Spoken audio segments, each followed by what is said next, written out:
नमस्कार, मैं विष्णु शंकर।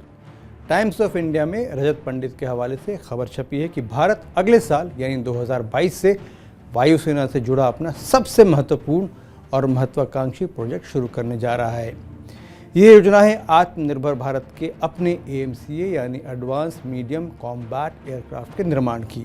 और सबसे ज़रूरी बात, AMCA एक 5वीं जनरेशन का लड़ाकू जहाज़ होगा जिसमें स्टेल्थ यानी रेडार से छिपने और सुपर क्रूज करने की क्षमता होगी। आप जानना चाहेंगे कि सुपर क्रूज होता क्या है। इस शब्द का मतलब है कि भार के साथ आवाज़ की गति से कहीं तेज स्पीड पर लंबे समय तक मध्यम ऊंचाई पर उड़ने की काबिलियत। लेकिन इसमें भी एक शर्त है कि ये सुपरसोनिक फ्लाइट बिना डाइव लगाए या आफ्टर बर्नर के इस्तेमाल के होनी चाहिए। आफ्टर बर्नर का प्रयोग विमान को थोड़े से समय के लिए अतिरिक्त ऊर्जा प्रदान करता है ताकि वो मैक 1 अर्थात आवाज़ से ज़्यादा तेज़ गति से उड़ सके।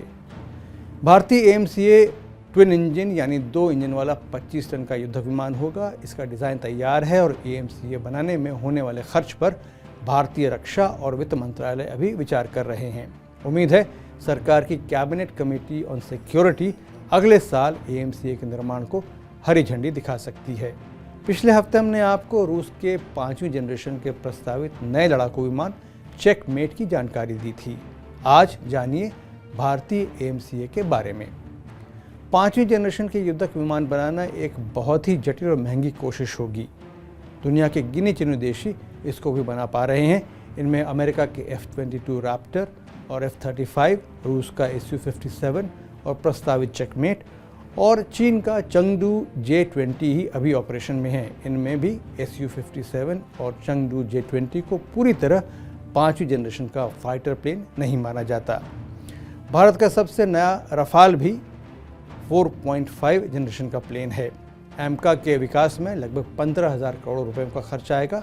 इसका पहला प्रोटोटाइप 2025-26 तक तैयार हो जाएगा।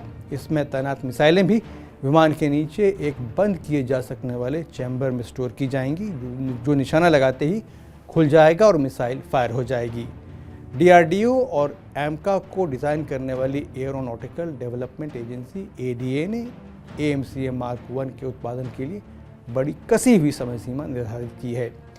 ये दोनों एजेंसियां चाहती हैं कि AMCA मार्क 1 2030-31 तक तैनाती के लिए बनना शुरू हो जाए। लेकिन विशेषज्ञ मानते हैं कि AMCA मार्क 1 के उत्पादन की वास्तविक समय सीमा 2034-35 होगी, यानी अभी से लगभग 14 साल बाद। अभी भारतीय वायुसेना के पास युद्धक विमानों के सिर्फ 30 से 32 स्क्वाड्रन हैं, जो जंग की सूरत में नाकाफ़ी हो सकते हैं। वायुसेना में जंगी जहाज़ों की स्वीकृत संख्या 42 स्क्वाड्रन है, जो अभी की स्थिति में अगले 10 से 15 साल में भी सुनिश्चित नहीं की जा सकती। इसलिए AMCA का विकास भारत के लिए बहुत ज़रूरी है। AMCA के विकास में सबसे बड़ी चुनौती इसके लिए एक ताकतवर इंजन चुनना होगा।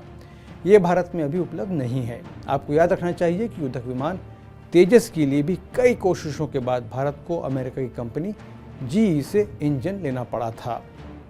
AMCA मार्क 1 के पहले 2 स्क्वाड्रन में अभी भारत में लाइसेंस पर बन रहे GE के 98 किलो न्यूटन क्षमता के 414 आफ्टर बर्निंग टर्बोफैन इंजन इस्तेमाल होंगे। लेकिन इसके बाद अगली पीढ़ी के AMCA मार्क 2 के लिए भारत को ज़्यादा शक्तिशाली 110 किलो न्यूटन इंजन की तलाश है। इसकी खोज शुरू हो चुकी है और उम्मीद है 2022 में जब तक AMCA के निर्माण को हरी झंडी मिलेगी, तब तक नए शक्तिशाली इंजन के लिए सहयोगी विदेशी कंपनी का फैसला भी हो जाएगा। जैसा हमने पहले बताया, AMCA सुपर क्रूज कर पाएगा। इसमें बेहतर स्टेल्थ फीचर्स में सर्पेंटाइन एयर इनटेक और कॉन्फॉर्मल एंटेना की मदद से एरोडायनामिक ड्रैग को कम करना और रेडार की तरंगों को सोखने की क्षमता शामिल है।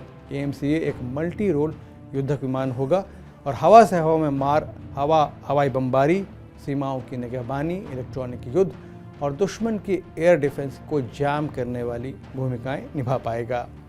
ये AESA ने active electronically scanned array radar की मदद से डेटा फ्यूजन और मल्टी सेंसर इंटीग्रेशन कर पाएगा। जब तक AMCA पर काम पूरा होता है, तब तक भारतीय वायुसेना को तेजस मार्क 1A के 73 युद्धक और 10 ट्रेनर विमान संभल देंगे। हिंदुस्तान एरोनॉटिक्स लिमिटेड यानी HAL ये जंगी जहाज़ 2024 से 2028 के बीच वायुसेना को डिलीवर करेगा। इसके बाद AMCA के आने के आने तक 7 साल के अंतराल में वायुसेना की ज़रूरतों को तेजस मार्क 1A में सुधार कर या एक परिष्कृत तेजस मार्क 2 से पूरा किया जाएगा। इनमें जिन नई टेक्नोलॉजी का इस्तेमाल होगा, उम्मीद है उनमें से कई AMCA में भी प्रयोग की जाएंगी। अगर भारतीय वायुसेना AMCA के 5वीं जनरेशन की टेक्नोलॉजी को साथ लेती है तो इससे न सिर्फ भारत की सैन्य शक्ति में भरपूर इजाफा होगा, बल्कि दुनिया में भारतीय टेक्नोलॉजी का डंका भी बजेगा। सोच समझकर मैं आज यहीं तक। अगर आपको ये वीडियो अच्छा लगा हो तो इसे लाइक, शेयर और सब्सक्राइब करें और देश दुनिया की सभी खबरों और उनके सटीक विश्लेषण के लिए TV9 डिजिटल से जुड़े रहें। विष्णु शंकर को अनुमति दीजिए। नमस्कार।